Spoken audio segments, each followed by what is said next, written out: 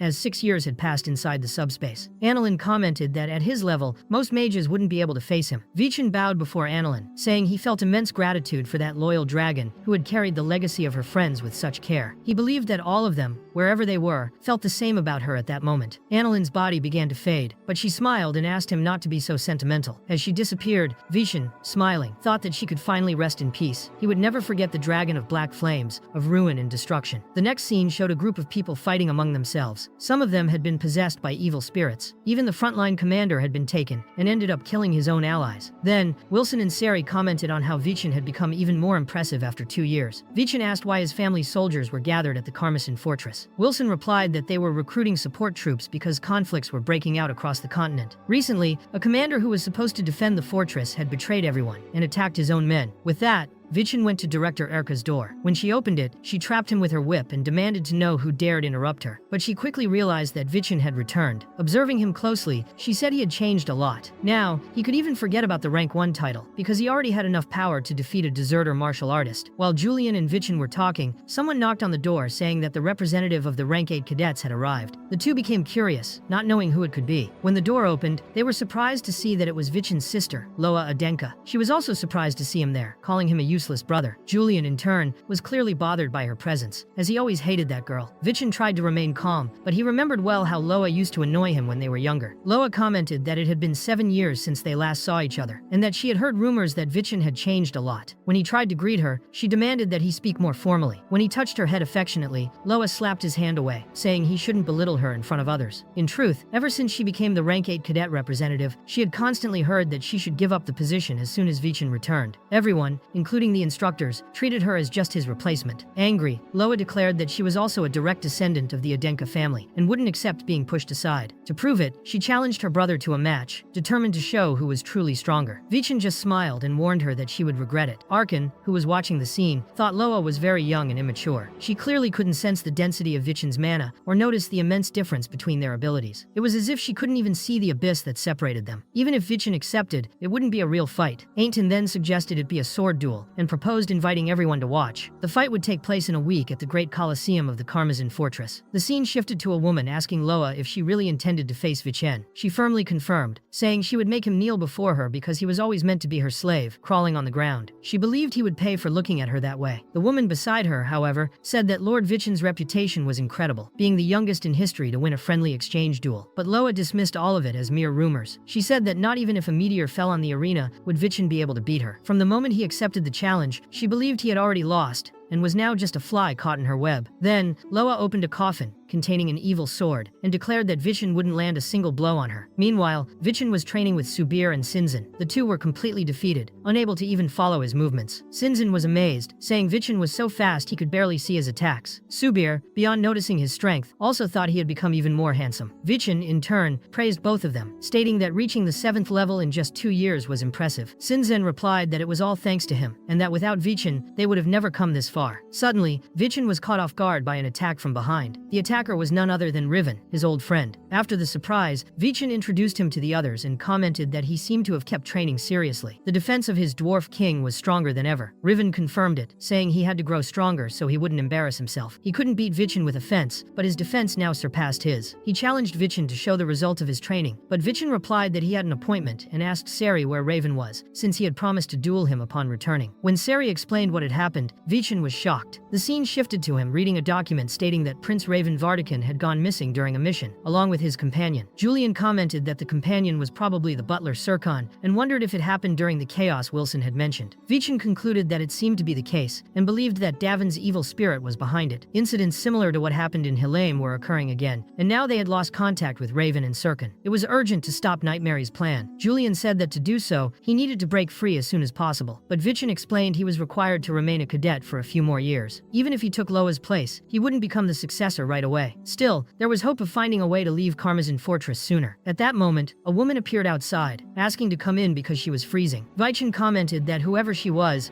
quite persistent. Julian looked closely and said he thought he had seen her before. Shortly after, he had an idea about how to leave the fortress quickly. The woman introduced herself as Maria, editor-in-chief of The Voice of the Mind. Maria, editor-in-chief of The Voice of the Mind, had come to Karmazin Fortress saying she needed to speak with Vichin Adenka. As soon as she entered, Vichin offered her some hot tea. After they introduced themselves, Vichin remarked that it was dangerous for her to be out in such cold weather, but Maria replied that she had no choice. As soon as she learned he was back, she felt she had to go immediately. Vichin asked why such urgency, and she said it was her instinct as editor-in-chief. After all, Vichin was a magnet for trouble. Her gaze was sharp, as expected of a skilled reporter. Vichin then remembered that she had been the first to report on the events of Hilame, and with more excitement than anyone else. Thanks to Julian's memory, he recognized her. Standing up, Vichin said he would give her the big scoop she was looking for, which made Maria excited. He even suggested the headline. Right after, the scene changed and people were already reading the article. Many thought it was madness. The day of the duel between Vichin and his sister had finally arrived, and nearly everyone Vichin knew was there, including Hansen. Not even Urka expected such a huge audience. Even the family patriarch and Versa were present. Readers commented that Vichin's return was unexpected, but perhaps he was worthy of becoming the family's successor. Maria observed everything, and thought that she had spread the story just the way Vichin wanted. Now, the rest was up to him. Loa didn't understand what all the fuss was about, believing it was just a regular duel, but everyone was there to witness Vichen's supposed humiliation. Raven Adenka presented himself as the judge of the fight, still surprised to be in that position, since it was Vichin himself who insisted he be the judge. He wanted Raven to see with his own eyes how far he had come. The fight began, and Loa declared she would make Vichin suffer an unforgettable embarrassment. She asked him to activate the Crimson Lotus, but Vichin mockingly replied that she was too weak to deserve that. Wilson then handed him a simple wooden sword, which made Loa furious. Outraged, she asked if he was still mocking her, and in response, drew her own unusual sword. At that moment, a woman asked if Loa had sealed her mana. She confirmed she had, revealing that her weapon was called the Sword of Etnia, obtained during the chaos in Hilame. Whoever faced that blade would have their mana sealed. The effect was brief, but deadly. The woman commented that for a martial artist, having their mana sealed was the same as being dead, and Loa agreed. No matter how strong the opponent was, once the mana was sealed, an opening would appear, and that was what she would use to defeat Vichin. During the battle, Loa said she had finally managed to seal his mana. Preparing to strike, she announced she would cut off Vichin's left arm, but he calmly asked how she planned to do that when her sword had already disintegrated. When Loa looked, she was holding only the hilt. The blade had been shattered. Not understanding how it happened, she wondered if he had destroyed the weapon using only physical strength, even without mana. Vichin then said that if that was what she wanted, he would show her his strength. Even Riven couldn't believe what he was seeing. Vichin continued mocking his sister, asking what her problem was if the little girl was already going to start crying and give up. Furious, Loa said he had done something to her sword, but Vichin replied that if she was so doubtful, she should ask for another one. He then asked Riven to hand him his sword. Riven hesitated, but Vichin assured him that if he broke it, he would ask Hansen for an even better one. Reluctantly, Riven handed over the weapon, and once again, the same thing happened. The sword was broken. Smiling, Vichin asked if his sister was happy now. Loa then called Bella to bring another sword. However, one by one, Vichin kept breaking them all. 7 swords had already been destroyed. The crowd began to comment that Loa was nowhere near Vichin's level, and many wondered how she even had the courage to challenge him. To them, it was obvious. She had fallen right into a trap. Versa said that Vichin's level was on a completely different scale, comparing his strength to Khan's on the day he ate the celestial fruit, and Khan, in turn, confirmed that it was exactly like that. Vichin had fully absorbed the fruit's power, and now no one could match him. Riven declared that Loa Adenka was no longer able to continue fighting. Just when it seemed like the battle was about to end, a new figure appeared and shocked everyone by striking Vichin. He immediately recognized the attacker, saying he had finally arrived. It was his 5th brother, Damien, who stepped forward as his new opponent. Herka, however, scolded Damien for entering the arena without permission. Still, he asked the director to let him fight Vichin. Unable to control the situation, the director allowed the duel. Herka, noticing that Vichin didn't seem surprised, began to suspect he had already anticipated Damien's arrival. The combat was authorized, and everyone waited to see how far the fight would go. Damien quickly activated his blessing, warning that Vichin should be careful, or he might end up dead. Meanwhile, Abel explained that that was Damien's blessing, called the Flaming Circuit, granted by the god of fire. It could generate extremely powerful explosions, with circles strong enough to destroy even a mountain. Among the 8 siblings, Damien had the highest destructive power. He charged in with his attacks, causing the arena to explode completely. Riven, watching it all, acknowledged that while he couldn't withstand an attack like that, his defense was still better than most. Even so, he noticed that Vichin seemed to have surpassed even that advantage. Deo, seeing Vichin's power, was stunned to realize he had blocked the attack, unable to understand how that was possible. Raven asked what Damien was trying to do during the fight, and Damien ended up admitting that he couldn't defeat his brother Vichin. So, he gave up the fight and the winner was declared Vichin. Maria, watching everything, commented to herself that the real fun was just beginning, since Vichin had already defeated the 6th child when he was only ranked 9, and now had beaten both the 8th and the 5th child. The big question was, who would be next? Without wasting time, Vichin taunted his brother Abel, asking if he could teach him a few moves. However, Abel didn't seem confident about accepting the challenge. Vichin started mocking him, implying that he was afraid. Abel knew Vichin had grown much stronger, but he believed there had to be a way to defeat him. After all, he was a genius who had mastered all the sword styles of the Adenka family. To Abel, no warrior was invincible, everyone had a weakness. However, the more he searched for a weakness in Vichin, the less he found. While fighting, he realized it was absurd. Vichin left no openings. And then he noticed something even worse. He hadn't even started fighting for real yet and had already lost mentally countless times to Vichin. He concluded that defeating him was impossible. He knew that if he lost to Vichin in front of such a crowd, his chances in the family succession would be ruined. On the other hand, if he refused the duel, he'd be remembered as a coward. Watching with frustration, Fidenel realized that at this rate, Vichin's next target could be the family head himself. If he stood out at that level, the entire succession dynamic in Fidenel's plans would be destroyed. Desperate, she began screaming that they needed to stop the duel immediately. But Herka firmly replied that she wouldn't interfere, since duels inside the fortress were under her authority, and she had no intention of stopping the fight. Meanwhile, Vichin kept pressing Abel to make his decision. Abel, however, trembled with fear. Then, suddenly, a presence appeared behind him. It was the firstborn of the family, Carmen, and his arrival shocked everyone. Julian commented, surprised that that bastard had finally shown up. Maria thought that the last time she had heard of him, the archipelago was still in development, so she didn't understand why he had returned so soon. Khan also found it strange that he had shown up without warning. Carmen questioned Abel, asking why he was ignoring his orders. If he had told him to fight, then he had to fight. However, a woman appeared and scolded him, saying he shouldn't intimidate his brother like that. Scaring people was pirate behavior. She was the queen of pirates, Soretta Veltide. Julian was alarmed by her presence, as she was a wanted criminal responsible for the deaths of many civilian warriors. Her mere appearance caused several people to run away in panic. Everyone went on high alert. Khan, observing, said he wouldn't even ask why she was there, since criminals like her didn't even deserve final words. But Sarita replied, hinting that Carmen hadn't revealed everything to them. He then said it was just a surprise reveal. Right after, Sarita knelt before Carmen and pledged loyalty to him. She said the entire pirate archipelago was now part of Adenka's territory. The revelation shocked everyone, even Kan, as no one imagined that Carmen had managed to conquer the pirate archipelago. Carmen then looked at Vichin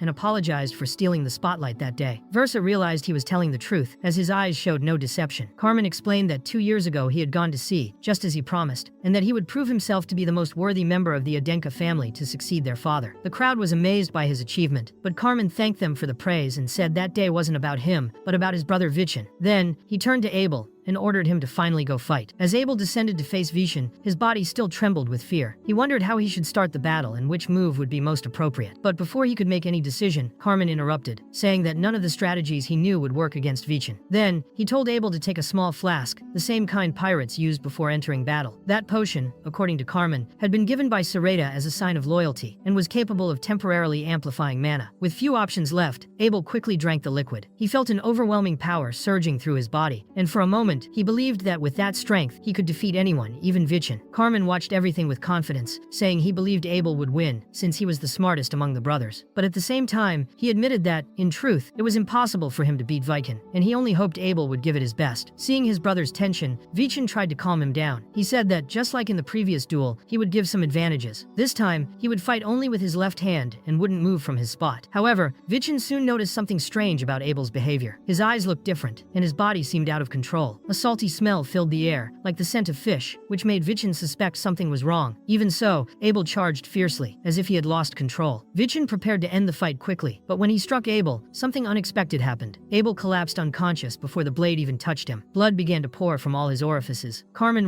into the arena, asking what had happened. A priest examined Abel's body and revealed that he had ingested an unknown poison, a deadly toxin they had yet to identify. Carmen accused Vichin of poisoning his own brother, but Vichin, shocked, insisted he had done absolutely nothing. Then, Elder Yago appeared and restrained Vichin, saying he would be imprisoned until the truth about the poisoning was discovered. Meanwhile, Abel, with tears in his eyes and already in critical condition, murmured that he didn't want to die. He said he felt betrayed, as he had trusted his life to Carmen and couldn't understand why this had been done to him. Vichin, hearing those words, was even more shaken, unable to believe that his brother thought he was the one responsible. To Vichin, of all the people in the world, Carmen was the only one he would never acknowledge as worthy. He could not accept that man inheriting the legacy of Khan and Arslan. In another scene, Vichin was locked in a cell, and even Herka had been imprisoned along with him, under the claim that she was responsible for authorizing the duel. Curious, she asked if there was any chance Vichin had actually poisoned Abel, but he firmly denied it. He said he didn't do any of that, but feared that if Carmen was allowed to act freely, he might end up being truly framed. Vichin then tried using his blessing of the electric giant to escape, but realized a high-level prison magic was blocking the entire area. Ark suggested breaking the entrance with a sword strike, but Vichin explained it wouldn't work, as the magic interfered with mana manipulation, and breaking the cell from the inside would be nearly impossible. Herka commented that if Vargan were there, he could easily destroy that barrier. That's when Vichin noticed he hadn't seen Vargan since returning to the fortress. At that moment, Carmen appeared with a triumphant air, saying the investigation results had come in. According to him, the same poison found in Abel's body and on Vichin's sword had been discovered in Vichin's room. With that, Carmen officially accused his brother of trying to assassinate Abel, claiming it was a disgrace to the entire Adenka family. Vichin was stunned, and Vento asked if this had been Carmen's plan from the start. To him, Carmen was a shame to the family, but Carmen pretended not to understand, and said that if the council accepted the investigation's results, Vichin would be executed immediately. This left everyone even more anxious about the direction things were taking. In a new scene, Carmen was reflecting to himself, believing it would be impossible for Vichin to escape this situation. Just then, Khan appeared before Carmen. Meanwhile, in the cell, Vichin still hoped for a turning point. Herka mentioned that she hadn't seen Vargan since the day he visited his deceased sister's house, just before the place was destroyed in a fire. Since then, no one had heard from him. Facing Carmen, Khan declared that Abel's condition was critical. The poison still hadn't been identified, and any form of treatment was impossible. He then asked directly if Carmen was really willing to let his own brother die. Once again, Carmen pretended not to know what they were talking about. Furious, Khan struck his own son. He said Carmen had become far too arrogant, relying on the old counselors. But Carmen, with a confident smile, replied that no proof had been found against him. If there had been any solid evidence, his father would have already been removed, and the Black Sword unit would have dragged him to the main house. To him, a warrior's true power existed to protect and should be used in the service of truth, something his father had taught him. Then he asked whether using force impulsively against others didn't go against everything his father stood for. Irritated by his son's audacity in trying to lecture him, Khan violently threw him to the ground. Carmen, still composed, asked if his father was so strong, why hadn't he crushed everyone in his path? Why cling to someone as useless as Vichin, saying he was different from all the other siblings? To achieve his goals, Carmen was willing to use whatever means necessary. Khan then asked once more why he wanted so badly to become the patriarch. Carmen was direct. He hated having someone above him. He couldn't stand being looked down upon, not even at home. He told his father to watch closely, because he was determined to take his place. But Khan warned him not to forget that he hadn't yet defeated Vichin. Meanwhile, elsewhere in the fortress, Vichin was trying to find a way to turn the situation around. Julian said that if he wanted to clear his name, the only way was to discover the origin of the poison used on Abel. Considering how intelligent Abel was, the poison had to be something very rare. If they could identify it, they might be able to track down the true culprit. Thinking hard, Vichin said that the poison's smell reminded him of the sea, a strong, salty, fishy scent. After reflecting, Julian had an idea and revealed the name of the poison. He believed it came from a creature called the Toxic Abyssal Hunter, a predator that lived in the depths of the pirate archipelago. This creature lured its prey with venomous, glowing tentacles hanging from its jaw, and it was common to hear that its poison was used in internal disputes among pirates. Hearing that, Vichin realized the poison had likely been brought in by Soretta, the pirate woman accompanying Carmen. But Julian warned that the situation was even more serious. That kind of poison was extremely lethal and would begin dissolving the victim's body within 5 hours. And since the poisoning happened just after Carmen's arrival, sunset would mark the 5-hour deadline. If they didn't find a solution by nightfall, Abel would be dead. If you enjoyed this video, leave a like down below and subscribe to the channel so you don't miss the next chapters. That really helps a lot and motivates us to bring more content for you. Thanks for watching.